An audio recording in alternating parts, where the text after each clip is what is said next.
Hello everybody, कैसे हैं आप लोग। मैं राजेन आपको आपके अपने यूट्यूब चैनल क्वांटमेटिक्स में एक बार फिर से तहे दिल से वेलकम करता हूं। आज आप लोगों का सबसे चहेता टॉपिक मैं स्टार्ट करने वाला हूं, प्रॉफिट एंड लॉस, लाभ और हानि। कैसे लाभ होगा और कैसे हानि होगा ये तो मुझे नहीं लगता आपको बताने की ज़रूरत है, बट इनसे रिलेटेड कुछ कॉन्सेप्ट, कुछ क्वेश्चन ज़रूर मैं आपको करवा सकता हूं।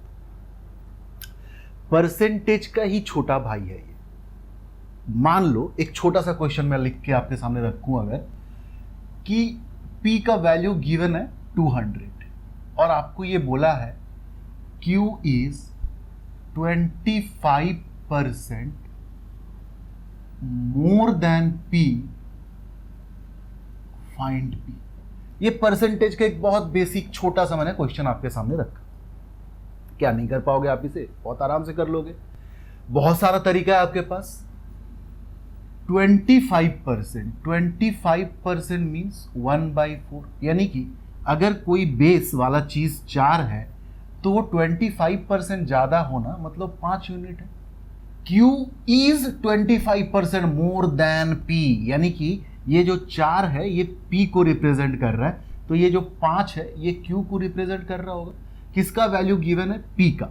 तो P का वैल्यू यानी कि 4 यूनिट का वैल्यू गिवन है 200, तो 5 यूनिट का वैल्यू क्या होगा? 4 यूनिट अगर 200 तो 1 यूनिट 200/4, 5 यूनिट इंटू 5, 4 5 जा 20, 5 5 जा 25 और 1 0।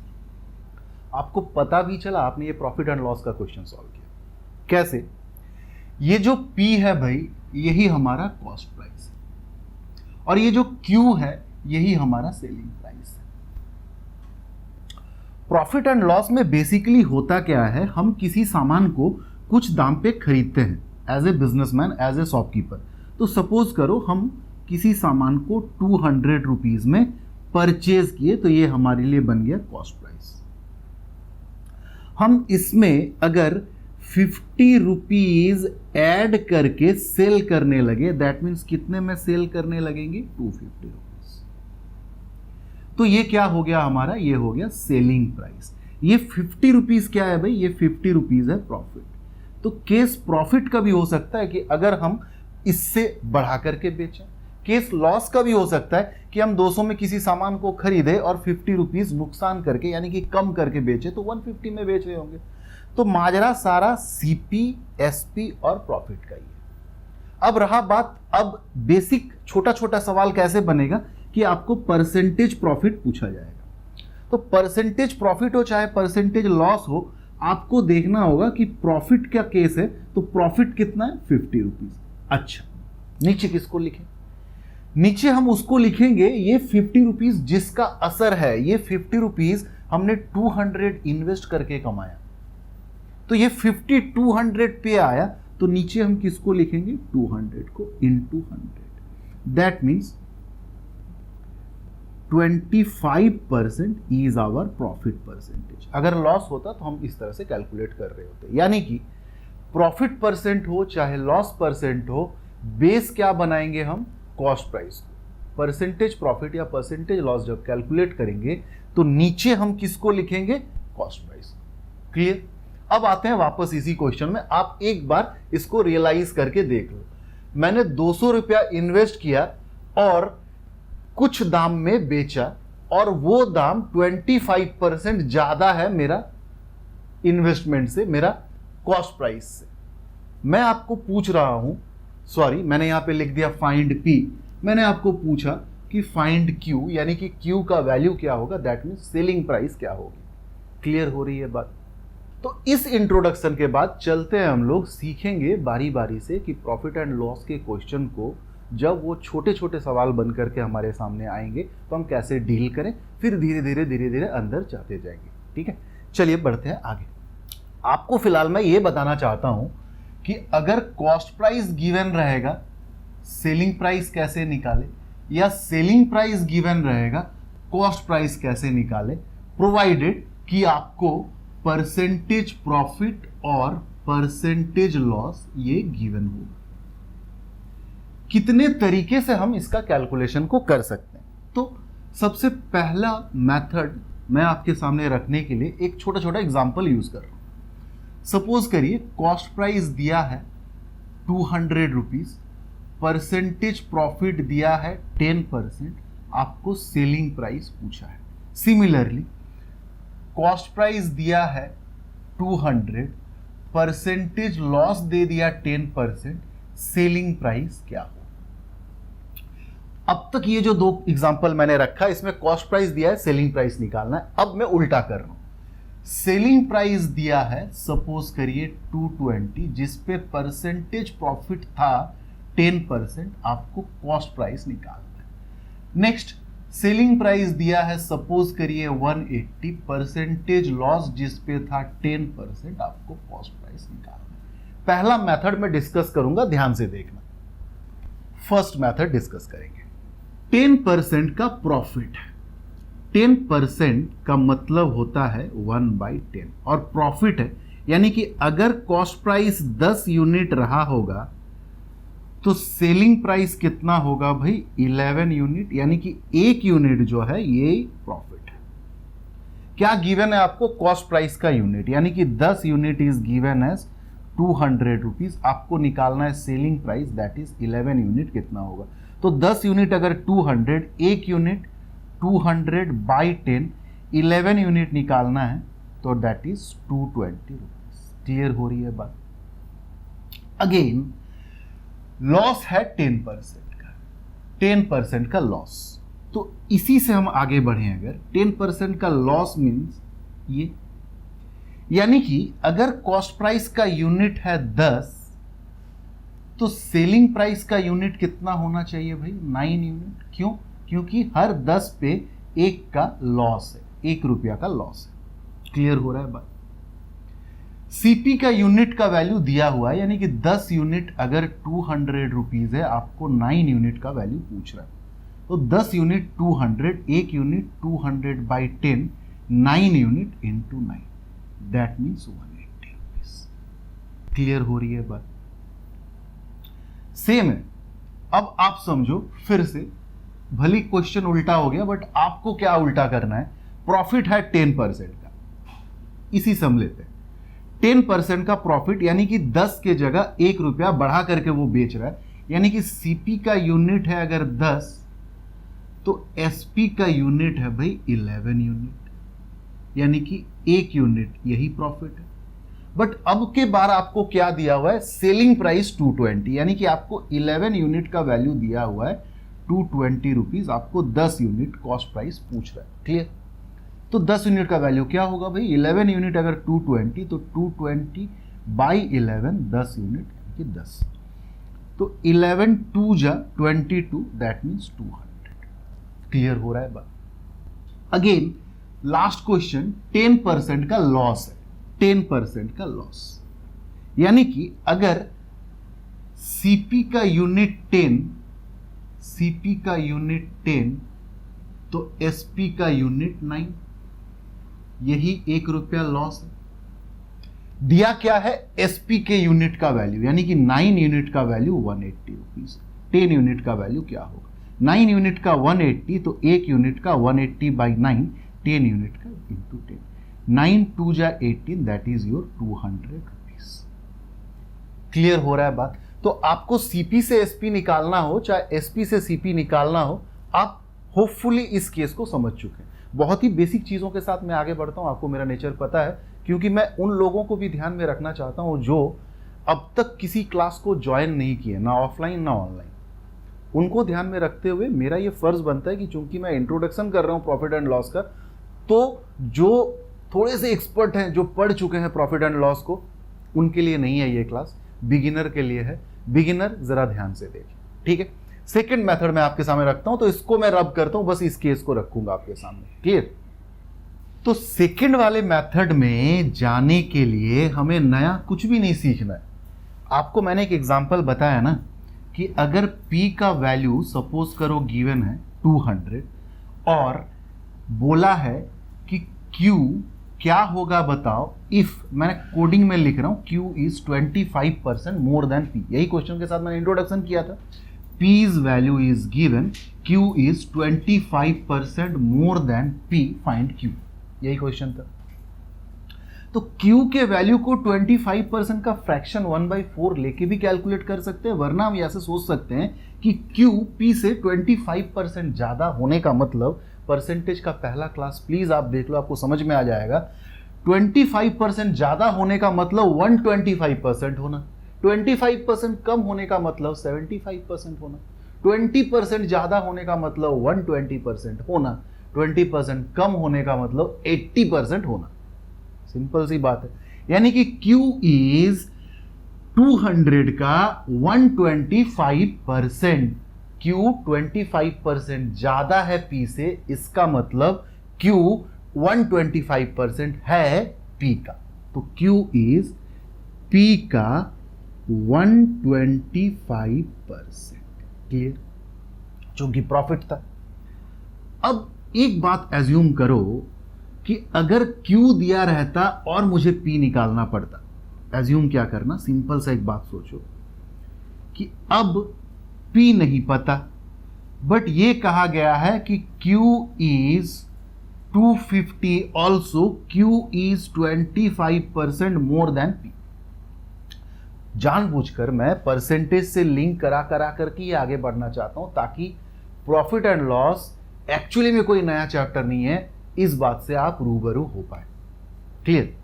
मैं ये सवाल में क्या कह रहा हूं कि Q is 25% more than P and Q is 250, find P। आ रहा है बात समझ में? दैट मीन्स Q जो रहा होगा वो P से, वो P का वैल्यू को मैं मान लेता हूं P है, P से 25% ज्यादा, यानी कि 125% रहा होगा, और यही वैल्यू 250 है, यानी कि P का वैल्यू क्या होगा, 250 इंटू 100 ऊपर आ जाएगा, 125 नीचे आ जाएगा। इस बात को समझना है, ये दोनों बातों को समझो, इन दोनों बातों को समझना। P CP है, Q SP है, P CP है, Q SP है। जब आप CP से SP गए तो SP इज CP इंटू 100 के साथ मॉडिफिकेशन, समझ रहे हैं ना, 25% प्रॉफिट, तो मॉडिफिकेशन 125/100। मगर जब आप SP से CP निकालने का कोशिश करेंगे, SP दिया रहेगा और CP निकालना रहेगा, तो द CP इज 250 इंटू 100/100 के साथ मॉडिफिकेशन वाला पार्ट। ओबियस है ना, पलट जाएगा ना। अगर SP is equal to CP into 125/100 ये काम कर रहे हैं, इसका क्या मतलब है कि CP जो है वो गिवन है, SP हम कैलकुलेट करना चाहते हैं। इसी को जरा आप पलट दो, आपको CP निकालना है तो वो चीज क्या होगा, SP के साथ 100 ऊपर चला जाएगा और 125 नीचे आ जाएगा। क्यों? क्योंकि इस कैलकुलेशन में क्या चीज दिख रहा है कि SP गिवन है भाई, तभी तो हम SP के साथ कुछ कर रहे हैं और इक्वल टू CP है, और CP आपको निकालना है। आ रही होगी बात समझ में? दैट मीन्स कहीं पे मॉडिफिकेशन बाई 100, कहीं पे 100 बाई मॉडिफिकेशन। इस माजरे को और कूल होके समझेंगे हम लोग। क्लियर? अगर ये लॉस का सिलसिला होता तो क्या होता? अगर ये लॉस का सिलसिला होता, 25% कम होना यानी कि 75% होना। अगर ये लॉस का सिलसिला होता तो यहां पे ये चीज 75 हो चुका होता, यानी कि ये चीज यहां पे नीचे 75 हो रहा होता। क्लियर? बात को समझ रहे? तो आपने एक चीज देखा कि 25% प्रॉफिट का जब केस आ रहा है तो कभी आपको 125/100 मल्टीप्लाई करना पड़ रहा है किसी चीज के साथ, या कभी आपको 100/125 मल्टीप्लाई करना पड़ रहा है किसी चीज के साथ। कभी आपको 125/100 मल्टीप्लाई करना पड़ रहा है, कभी आपको 100/125 मल्टीप्लाई करना पड़ रहा है। ये छोटे छोटे पॉइंट को मैं डॉट बना के आपके सामने रख रहा हूं, ये सारा डॉट में कनेक्ट करूंगा। Just keep patience. सिमिलरली जब 25% लॉस का माजरा आएगा तब क्या होगा, तब वही होगा, कभी आपको 75/100 मल्टीप्लाई करना पड़ेगा, कभी आपको 100/75 मल्टीप्लाई करना पड़ेगा। क्लियर? ये सारा डॉट को कनेक्ट करने का बारी आ गया। करें कनेक्ट, चले। So now we can learn the second method. आओ, 10% का प्रॉफिट है भाई, तो जैसे ही आपने सुना 10% का प्रॉफिट, आपको समझ में आया होगा कि आपको दो टाइप का मल्टीप्लिकेटिव मिलेगा। इधर 110/100 मल्टीप्लाई करना पड़ेगा और 100/110 मल्टीप्लाई करना पड़ेगा ना। 25% प्रॉफिट का केस था तो मॉडिफिकेशन बाय 100 या 100 बाय मॉडिफिकेशन। 10% प्रॉफिट का केस है तो मॉडिफिकेशन बाय 100 110, 100 बाय मॉडिफिकेशन 110। अब आप समझो कि हम इसे यूज करें या इसे यूज करें। फ्रैक्शन का एक छोटा सा कॉन्सेप्ट और मुझे लगता है कि इस घड़ी पे डिस्कस करने का जरूरत है। आप अगर कोई नंबर है, सपोज करो n, उस पे आप 5/6 मल्टीप्लाई करके जो रिजल्ट आता है m, ये m n से छोटा होगा। सिंपल सी बात है, क्योंकि हम जो फ्रैक्शन मल्टीप्लाई कर रहे हैं वो फ्रैक्शन में डिनोमिनेटर बड़ा है न्यूमरेटर से। फिर एक डॉट आ गया, इसको भी कनेक्ट करूंगा, कोई बात। n पे जब हम 5/6 जैसा कोई फ्रैक्शन मल्टीप्लाई करके जो रिजल्ट लाएंगे मेरे भाई, वो रिजल्ट इस गिवन नंबर से छोटा होगा, क्योंकि सारा जिम्मेदारी इस फ्रैक्शन का है। फ्रैक्शन का फॉर्मेट ऐसा है कि न्यूमरेटर छोटा और डिनोमिनेटर बड़ा है, तो इस नंबर को छोटा कर देगा।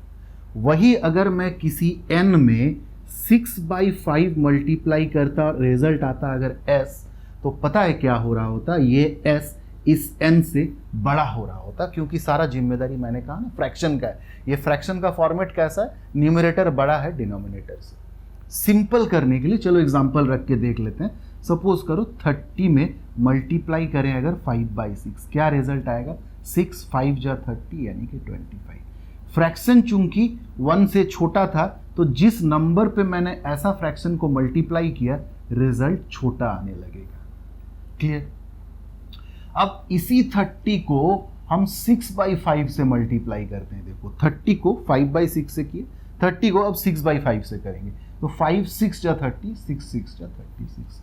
यानी कि इस नंबर में जब जैसे ही मैंने एक ऐसा फ्रैक्शन मल्टीप्लाई किया जो फ्रैक्शन 1 से बड़ा है, तो रिजल्ट जो आने लगा वो गिवन नंबर से बड़ा आने लगा। आओ बैक टू द पैवेलियन। यानी कि अगर मैं इस फ्रैक्शन को किसी भी नंबर के साथ मल्टीप्लाई करूं, तो वो नंबर क्या होने लगेगा, इंक्रीज कर जाएगा। क्योंकि देखो इस फ्रैक्शन का भी फॉर्मेट इस तरह का है, इसका भी न्यूमरेटर डिनोमिनेटर से बड़ा है, यानी कि ये फ्रैक्शन भी 1 से बड़ा है। सिमिलरली जब भी मैं इस फ्रैक्शन को किसी भी नंबर से मल्टीप्लाई करूंगा, तो जो रिजल्ट आएगा वो इस नंबर से छोटा हो जाएगा, क्योंकि इस फ्रैक्शन का भी फॉर्मेट इस तरह का है। ये 1 से छोटा है, क्यों, न्यूमरेटर डिनोमिनेटर से छोटा है।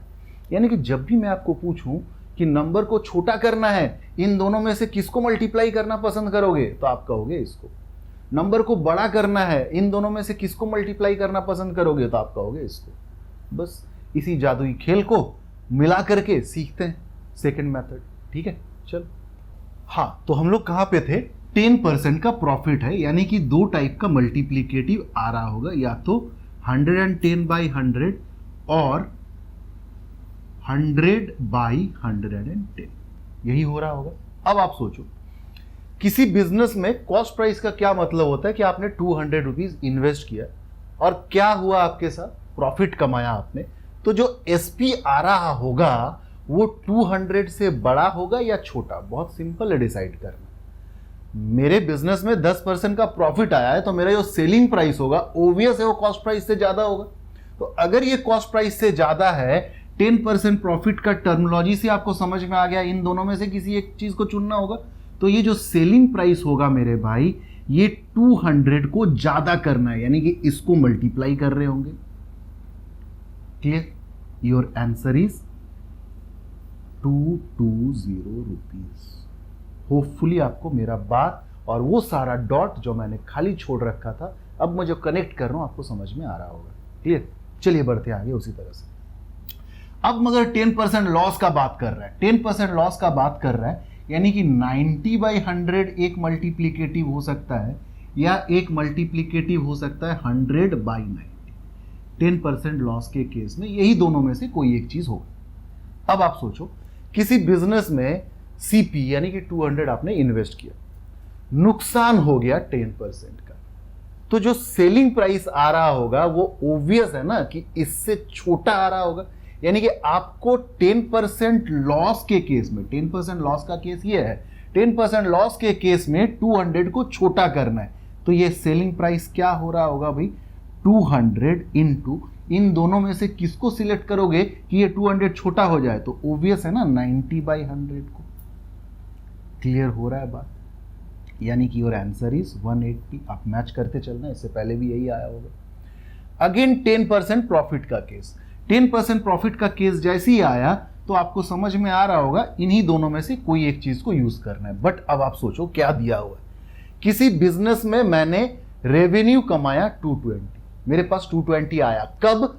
प्रॉफिट था बिजनेस में, तो जरूर ये जो कॉस्ट प्राइस होगा ये 220 से छोटा रहा होगा। छोटा करना है, बट प्रॉफिट के टर्मिनोलॉजी में छोटा करना है तो यहां से चुन के मत डाल देना भाई, प्रॉफिट के टर्म में, प्रॉफिट के टर्म छोटा करना है, इसे यूज करेंगे। तो योर सीपी इज 220 का छोटा करना है, इसलिए 100/110, तो 11 2 जा, that is 200। This is your CP. Clear? Last question, 10% loss का केस, ये दोनों में से कोई एक।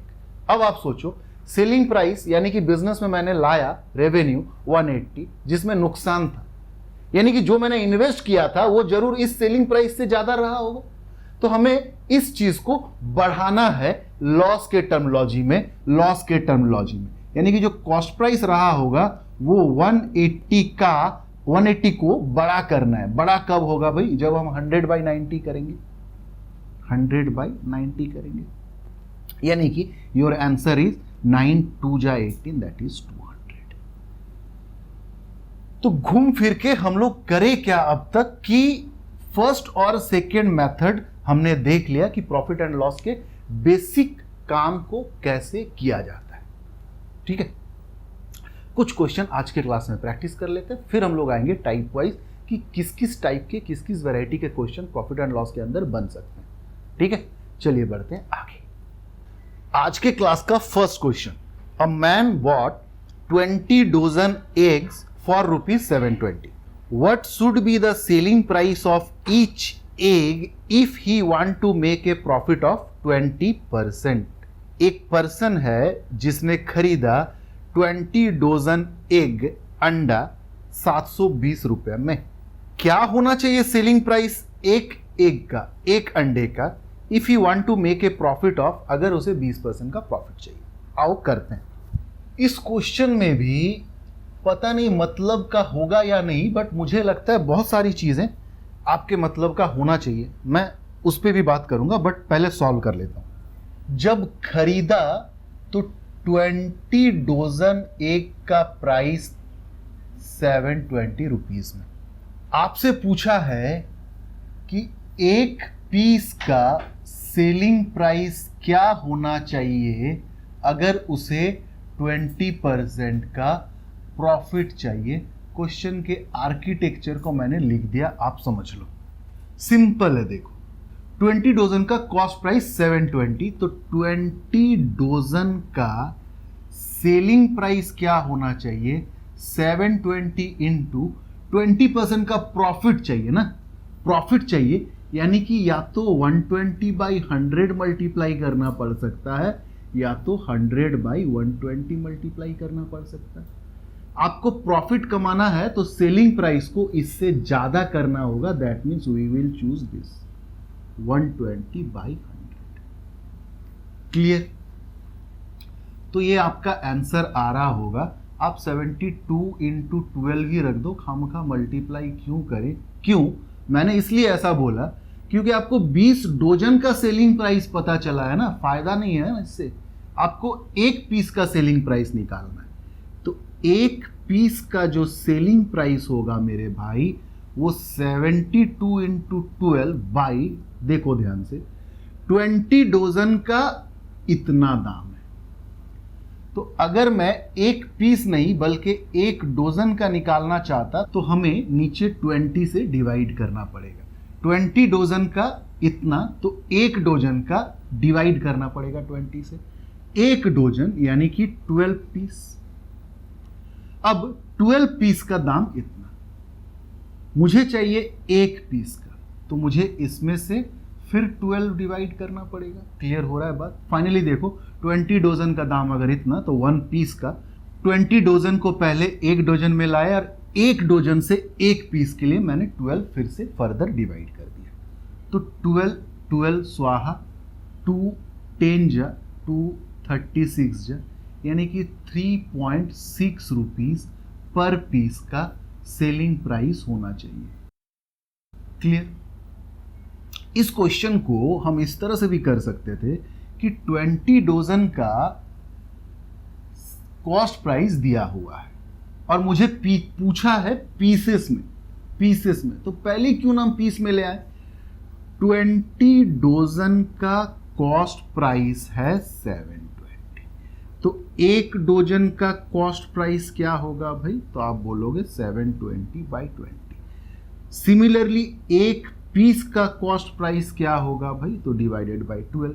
तो 0 0 12 6 2 1 जा, 2 3 जा, यानी कि एक पीस का cost price 3 rupees per piece. क्या निकला ये कॉस्ट प्राइस एक पीस का। अब आओ, मुझे 20% का प्रॉफिट चाहिए। एक पीस का कॉस्ट प्राइस 3 रुपीज है, मुझे 20% का प्रॉफिट चाहिए, तो एक पीस का सेलिंग प्राइस क्या होने लगेगा? 3 इंटू 120/100, 0 0 स्वाहा, 3 इंटू 12 36/10, यानी कि 3.6 रुपीज पर पीस का सेलिंग प्राइस होना चाहिए ना।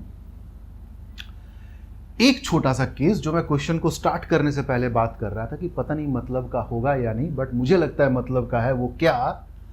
सबसे पहले तो एक छोटा सा केस मैं आपके सामने रखता हूं कि मान लो मैं ये कहता हूं कि 1 पीस का कॉस्ट प्राइस और सेलिंग प्राइस मैंने यहां पे रखा बारी बारी से। 1 पीस का कॉस्ट प्राइस सपोज करो 10 और मैंने बेचा 12 में, यानी कि अगर मैं साइड में प्रॉफिट और परसेंटेज प्रॉफिट को भी लिखने लगूं। पहला एग्जांपल, एक पीस को मैंने 10 रुपये में खरीदा, उस पीस को मैंने 12 रुपये में सेल कर दिया। प्रॉफिट कितना हुआ भाई? 2 रुपये का। परसेंटेज प्रॉफिट, 2 रुपये का प्रॉफिट आउट ऑफ 10, 2 5 जा, 1/5, दैट मीन्स 20%। अगर मैं इस तरह के बिजनेस को 5 पीस के साथ करना चाहूं, 10 पीस के साथ करना चाहूं, 75 पीस के साथ करना चाहूं, तो क्या होगा? सपोज करो इसी बिजनेस को, इसी सेम कमोडिटी को अब मैंने 5 पीस का किया, तो ओब्वियस है एक पीस को अगर 10 में खरीदा होगा तो 5 पीस 5 इंटू 10 यानी कि 50 रुपीज में खरीदा होगा। एक पीस को अगर मैंने 12 रुपीज में सेल किया तो 5 पीस को ओब्वियस है मैं 5 इंटू 12 दैट इज 60 रुपीज में सेल किया हुआ रहूंगा। अब मेरा प्रॉफिट अमाउंट कितना? 10 रुपीज, बट परसेंटेज प्रॉफिट कितना? 10 रुपीज का प्रॉफिट कितना में? 50 में, यानी कि अगेन 1/5 दैट मीन्स 20%। ये एक बहुत छोटा सा मगर बिगिनर के लिए बहुत इंपॉर्टेंट सा एक बात मैं समझाना चाहता हूं इससे, कि अगर एक बिजनेस सेटअप हो गया ना कि इसी कमोडिटी का आप 1 पीस, 10 पीस, 5 पीस, 75 पीस का बिजनेस करना चाहते हो, तो प्रॉफिट का जो अमाउंट है वो कम बेसी या चेंज हो सकता है, बट प्रॉफिट का जो परसेंटेज वो सेम रह जाएगा, क्योंकि परसेंटेज का मतलब ही यही है, प्रति 100 पे, वो पीस पे डिपेंड नहीं करता। क्लियर? वो हर 100 का कैलकुलेशन है। इस केस में भी परसेंटेज प्रॉफिट 20%, जबकि प्रॉफिट मैंने सिर्फ 2 रुपया कमाया था, और इस केस में भी परसेंटेज प्रॉफिट 20%, जबकि मैंने अभी प्रॉफिट कमाया 10 रुपये का। क्लियर हो रहा है बात? तो क्या समझना चाहिए आपको इससे कि नंबर ऑफ पीसेस का हेर फेर हो जाने से परसेंटेज प्रॉफिट में क्या, परसेंटेज लॉस में भी सेम चीजें हैं, कोई फर्क नहीं पड़ने वाला। क्लियर? प्रॉफिट अमाउंट और लॉस अमाउंट कम या ज्यादा हो सकता है। आते हैं फटाफट से क्वेश्चन नंबर 2 में। ठीक है, चलिए छोटा छोटा बेसिक क्वेश्चन करेंगे। क्वेश्चन नंबर 2 आज के क्लास का आपके स्क्रीन के ऊपर। अलादीन का चिराग has buys an old scooter for rupees 4700 and spend rupees 800 on its repair. If he sell the scooter for rupees 5800, his gain percent is। देखो simple सा कहानी कहने का मतलब ये है कि हर बारीकी को, हर एग्जीक्यूशन को आप समझो अच्छे से। अलादीन ने ओबियस है खर्च किया कितना, 4700 रुपीज जस्ट खरीदने के लिए, 800 रिपेयर में भी खर्च किया है। यानी कि उसका टोटल इन्वेस्टमेंट जो है भाई, वो इन्वेस्टमेंट हो गया कितना, 5500 रुपीज। अब अगर वो प्रॉफिट या लॉस कमाएगा तो इस पैसे पे कमाएगा। कभी मत सोचना कि जो दाम में खरीदा है सिर्फ उसी का सिलसिला रहेगा। खरीदे हुए दाम पे जितने तरीके का इन्वेस्टमेंट हो सकता है, उतने तरीके का इन्वेस्टमेंट का sum is the resultant investment. आ रहा है बात समझ में? हो सकता है ट्रांसपोर्टेशन का भी चार्ज लगता है, अगर क्वेश्चन में देता है अगर, तो आपको उसको भी शामिल करना पड़ता है। समझ में आ रहा है बात? अब उसको इसे 5800 में सेल करना है। अब फाइनली इसका ये कॉस्ट प्राइस हो गया, इसको सेल करना है 5800 रुपीज में। ये इसका सेलिंग प्राइस है। आपको परसेंटेज प्रॉफिट पूछा है, तो आपको पता है कि एक चीज का दूसरे चीज के साथ परसेंटेज इंक्रीज जो है वही तो परसेंटेज प्रॉफिट है। परसेंटेज डिक्रीज होगा तो परसेंटेज लॉस होगा। कैसे निकालते हैं भाई? पहले रिड्यूस कर लेते हैं। यानी कि 3 रुपए का प्रॉफिट है हर 55 में, तो परसेंटेज प्रॉफिट कितना, कैसे निकालोगे? 3/55 को चलो ना 100 से मल्टीप्लाई कर देते हैं। ठीक है, 511 520 यानी कि 60/11%। दैट मीन्स आप और इसे तोड़ोगे तो 11 5 remainder 5/11, that much percent is your answer, या ऑप्शन नंबर 2। ठीक है, नेक्स्ट आज के क्लास का question number 3। The selling price of an article is ₹34.30 when there is a loss of 2%। 2% का लॉस है और इस समय सेलिंग प्राइस है 34.30 रुपीज। 2% का लॉस। अच्छा, 2% का मतलब क्या है? 2/100 यानी कि 1/50। यानी कि अगर 50 यूनिट सीपी को रिप्रेजेंट करता है तो 50 यूनिट पे 1 यूनिट का लॉस है। दैट मीन्स 49 यूनिट जो है वो एसपी को रिप्रेजेंट करता है। इस चालाकी को आप समझ लो। मुझे जब जो पसंद है मैं वो रिलेशनशिप स्टैब्लिश करके आगे बढ़ूंगा। मुझे यहाँ पे रेशियो मेथड अच्छा लगा तो मैं रेशियो यूज कर रहा हूँ, मुझे कहीं पे परसेंटेज यूज करना डायरेक्ट अच्छा लगेगा तो मैं वो करूंगा। जब जिस घड़ी में जो आपको इजी क्रिएट कर दे। आपको क्या दिया हुआ? Selling price, that means 49 unit is given as 34.30 rupees. आपको पूछा है कॉस्ट प्राइस कितना, यानी कि 50 यूनिट कितना। 34.30 डिवाइडेड बाई 49, ये 1 यूनिट का वैल्यू होगा। 49 यूनिट अगर इतना है तो आपको 50 यूनिट निकालना है, तो दैट मीन्स 50। ये पॉइंट अगर हटा दूं मैं तो नीचे 100 आ जाने लगेगा। 50 इसको स्वाहा करेगा 2 टाइम्स। 49 और 343, 49 कह रहा होगा अरे जाना पहचाना लग रहा है, कैसे? 7 का स्क्वायर है ये और 7 का क्यूब है ये, तो 49 7 जा। ठीक है, यानी कि 0 और चिपकेगा इसमें। ऊपर 70 नीचे 2, ऊपर खुदा नीचे जमीन, बचा कितना? 35 इज योर आंसर। क्लियर? या ऑप्शन नंबर 1। तो बढ़ते हैं इसी तरह के खूबसूरत छोटे छोटे सवालों के साथ आगे क्वेश्चन नंबर 4 में। ठीक है, चलिए जस्ट प्रीवियस क्वेश्चन के साथ एकदम पैरेलल क्वेश्चन उसी तरह का। The selling price of an article is ₹392 when there is a profit of 22.1/2%। Profit of, percentage profit given is 22.1/2%, और इस केस में selling price is your 392। Find the profit only. ध्यान देना, यहाँ पे आपको कॉस्ट प्राइस नहीं पूछ रहा है, जस्ट प्रॉफिट पूछ रहा है। 22 1/2%, बस इसको संभाल ले थोड़ा सा। 22 इंटू 2 44 प्लस 1 45/2%, यानी कि नीचे 100। 5 9 जा 520, दैट मीन्स 9/40। इसका क्या मतलब हुआ कि हर 40 यूनिट सीपी पे 9 यूनिट का प्रॉफिट है। 40 का 22 1/2% जरूर 9 हो रहा हो, यानी कि सीपी 40 यूनिट है अगर, तो प्रॉफिट जो है मेरे भाई, प्रॉफिट हो रहा होगा 9 यूनिट, यानी कि 49 यूनिट। ये किसको रिप्रेजेंट कर रहा होगा? सेलिंग प्राइस को। आपको क्या दिया है? Selling price, that means 49 unit. कितना? 392 रुपीज। निकालना क्या है? Only profit. सीपी भी ना निकालो ना, सिर्फ प्रॉफिट निकालो। 9 यूनिट कितना? तो 49 यूनिट अगर 392, तो एक यूनिट 392 बाई 49 9 यूनिट, यानी कि मल्टीप्लाई कर देंगे इसको 9 से।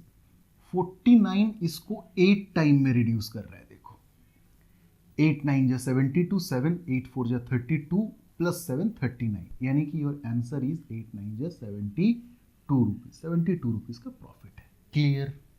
आते हैं फटाफट से क्वेश्चन नंबर 5 में। अब जो क्वेश्चन मैं आपकी स्क्रीन पे रख रहा हूं, इस तरह का मैं 2 क्वेश्चन कराऊंगा ताकि आपका प्रैक्टिस और अच्छा हो जाए। इस तरह के क्वेश्चन को हम लोग बहुत घुमा फिरा के करते हैं। मीडिएटर सीपी जो होता है ना, उसको जरूर निकालते हैं, जबकि ऐसा कोई जरूरत है नहीं। Mohan sold a plot for ₹2 lakh at 20% loss. For what price should he sell the plot to gain 10%? Mohan ने 20% लॉस में जब बेचा तो 2 लाख में बेचा। ध्यान रखना, 2 लाख सेलिंग प्राइस है। आपको बताना है कि अगर उसी प्लॉट पे उसे 10% का प्रॉफिट चाहिए तो कितना में बेचना चाहिए। चलिए, पहली दफा 20% का लॉस हो रहा था, यानी कि अगर 100 यूनिट का सीपी था तो जरूर बेच रहा था 80 यूनिट में। क्लियर हो रहा है बात? मगर उसे क्या चाहिए? 10% का प्रॉफिट चाहिए। मगर उसे 10% का प्रॉफिट चाहिए तो उसे 100 के बजाय 110 में बेचना होगा।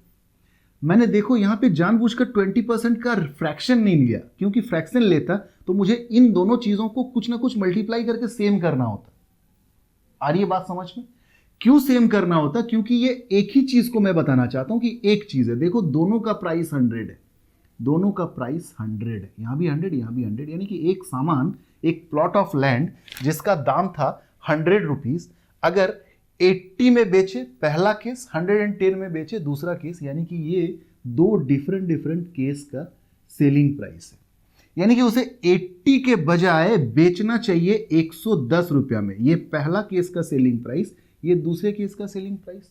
पहला केस का सेलिंग प्राइस आपको दिया हुआ है कि पहला केस में उसने 2 लाख रुपीज में बेचा था प्लॉट ऑफ लैंड को, तो उसे 10% प्रॉफिट के लिए कितना में बेचना चाहिए। यानी कि 80 यूनिट अगर 2 लाख है पहला वाला केस का सेलिंग प्राइस, तो दूसरे वाले केस का सेलिंग प्राइस क्या होना चाहिए? सीपी में जाने का जरूरत ही क्या है? 110 यूनिट कितना होगा? तो इतना का वैल्यू 80, एक यूनिट का इंटू 110। 80 इसको काटेगा, ठीक है, 825 टाइम्स 200 और 2 जीरो चिपकाना है, हाँ 110 के साथ मल्टीप्लाई करने के बाद। तो 25 into 11 that is 275। Zero count करते चलो, 1 2 3 1 2 3, यानी कि 2,75,000 में सेल करना चाहिए। होपफुली आपको बात समझ में आया होगा। अगर नहीं तो आओ एग्जांपल नंबर 6 करते हैं आपके स्क्रीन के ऊपर। A man sold his bike for ₹15,000 at 35% profit. 15,000 में जब सेल किया तो 35% का प्रॉफिट आया।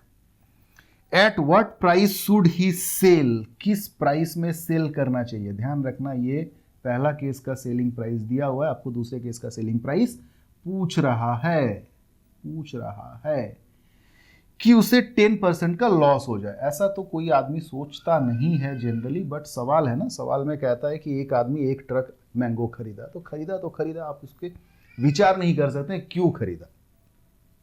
तो क्या होना चाहिए? Selling price. सिंपल सा बात है, देखो अगर सामान का दाम 100 तो बेच रहा है पहला केस में 135 में, बट सेकेंड केस में 100 के बदले बेच रहा है 90 में। यानी कि पहला केस का सेलिंग प्राइस अगर यूनिट में 135, दूसरे केस का सेलिंग प्राइस यूनिट में 90। पहला केस का यूनिट दिया हुआ है 15,000 और दूसरे केस का सेलिंग प्राइस आपसे पूछ रहा है क्या होगा भाई, 15,000 अगर 135 यूनिट का वैल्यू तो एक यूनिट का 15,000 बाई 135 और 90 यूनिट दैट इज 90। 15 जा 135, 9 10 जा 90, एक 1 2 3 4 0, 1 2 3 4 0, यानी कि 10,000 उसका दूसरे केस का सेलिंग प्राइस होना चाहिए। क्लियर? Your option number 2। अब मैं बात कर लेता हूं कि अगर मैं इसे फ्रैक्शन में चेंज करता तो करना क्या पड़ता। ठीक है, इतना जगह बस मुझे चाहिए, मैं इसको रब कर रहा हूं। 20% यानी कि 1/5 लॉस, तो 5 के बजाय बेच रहा था 4 में। 10% यानी कि 1/10, तो 10 के बजाय बेचना चाहिए उसे 11 में। अब पंगा क्या हो गया ना, एक ही सामान अगर ये मैं दिखाना चाहूं तो एक सामान अगर है तो दो डिफरेंट सेलिंग प्राइस तो हो सकता है, दो डिफरेंट एक सामान का कॉस्ट प्राइस कैसे हो सकता है? यानी कि कॉस्ट प्राइस को हमें सेम बनाना होगा। सेम बनाना होगा तो क्या करना होगा, बस इस चीज को 2 से मल्टीप्लाई कर दें, तो 5 से 4 होना और 2 गुना यानी कि 10 से 8 होना फर्क नहीं पड़ता है। देखो अभी भी 20% का ही लॉस होगा। इससे हुआ क्या, 10 यानी कि एक सामान, ये दिख रहा है साफ साफ कि ये एक ही सामान हो सकता है क्योंकि कॉस्ट प्राइस सेम है। Clear?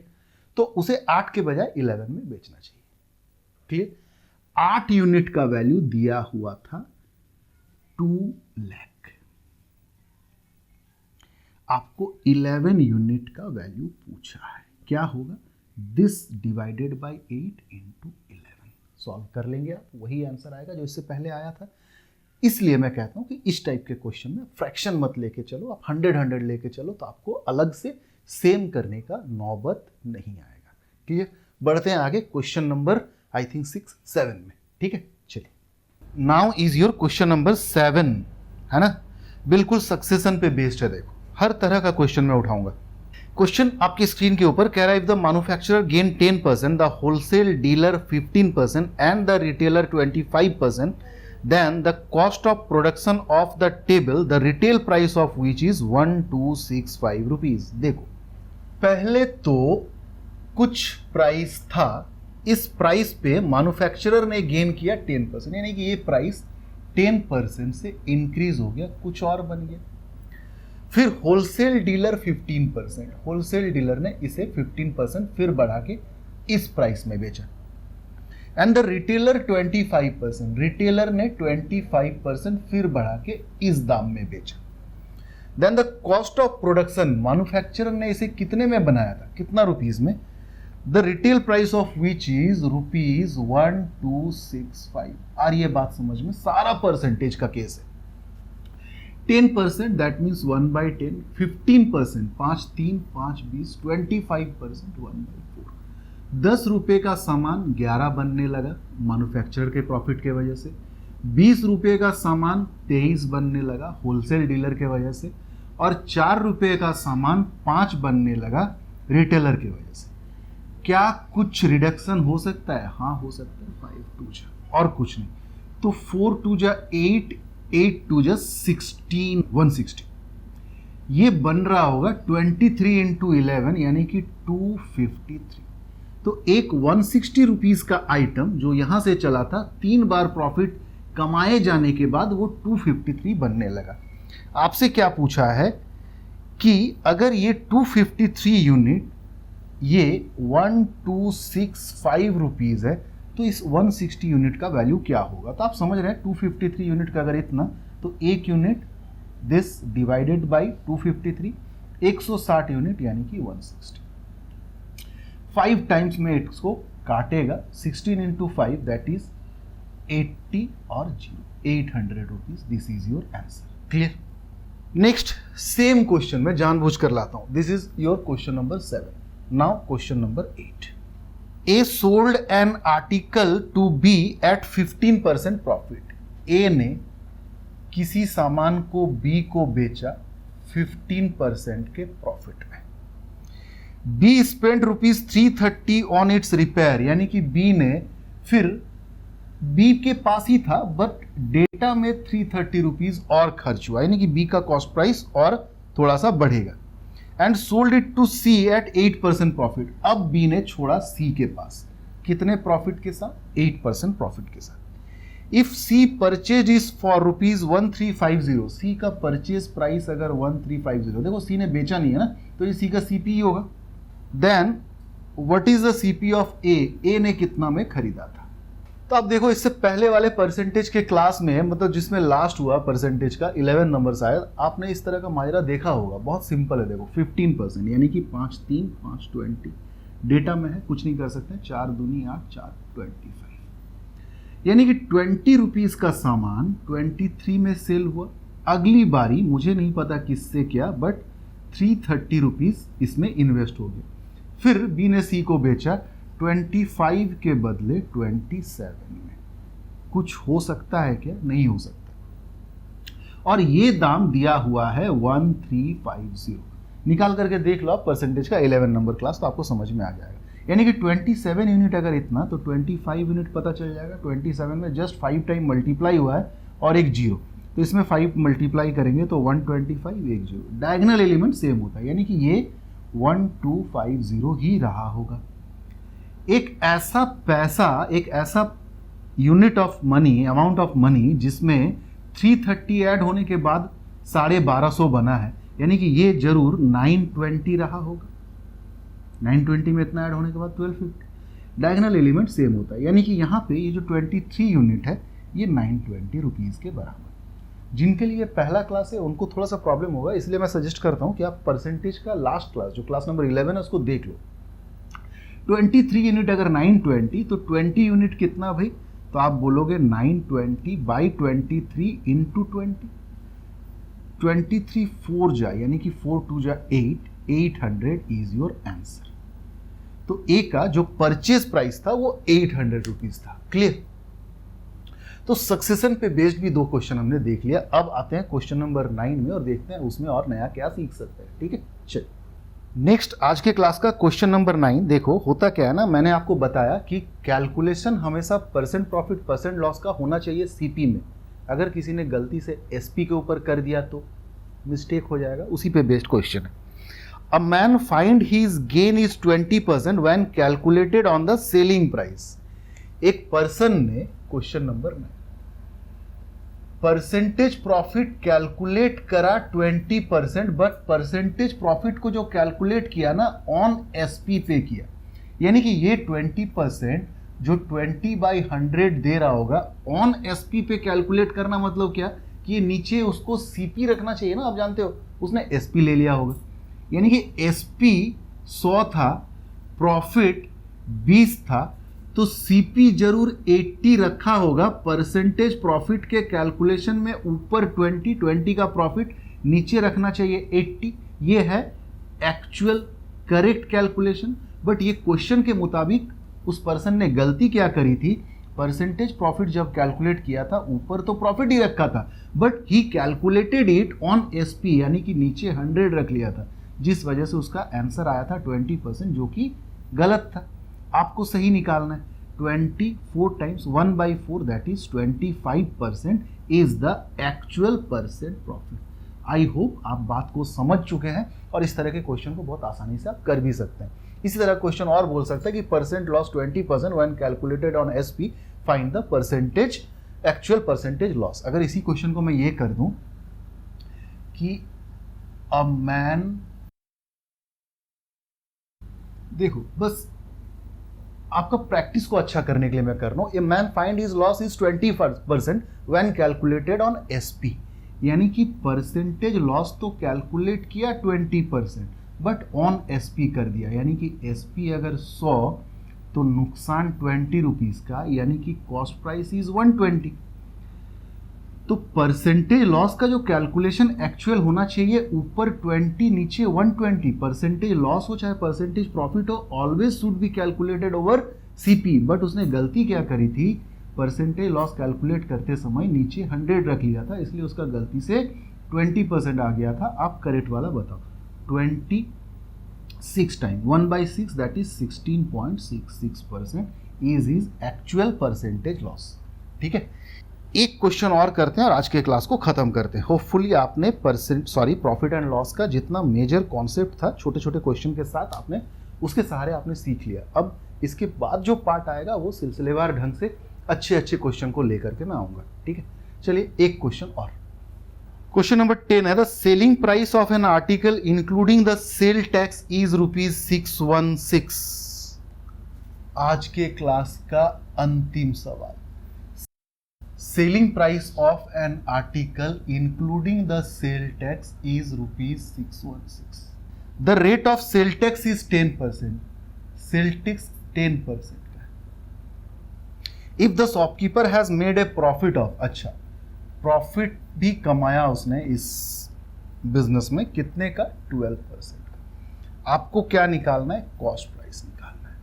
Find the cost price of the article. तो सिंपल सा बात है, देखो 10% का मतलब 1/10, यानी कि 10 रुपया अगर सेलिंग प्राइस, तो 10 का 10% यानी कि 1 रुपया का सेल टैक्स मिल करके बना होगा 11।